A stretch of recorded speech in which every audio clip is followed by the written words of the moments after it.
Hi folks, Aldis here. I want to show you another self-made gadget here in my office. And it's this wall clock construct of mine. It's composed from garbage or from broken mini laptop shell, this display from PC case, and this little megahertz display from old computer.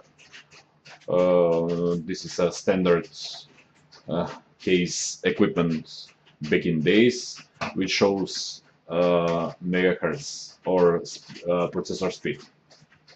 Okay, it's attached on PC power supply and down there, and requires 5 volt.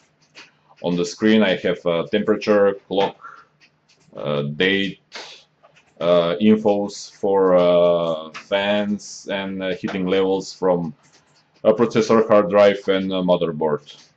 It measures heat with temperature probes, and they are in case itself. I even made these external case buttons for setting the time or for setting display settings, because the original ones are actually dead.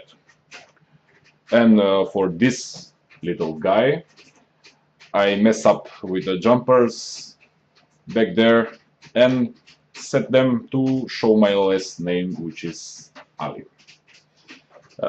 Thank you for watching and see you.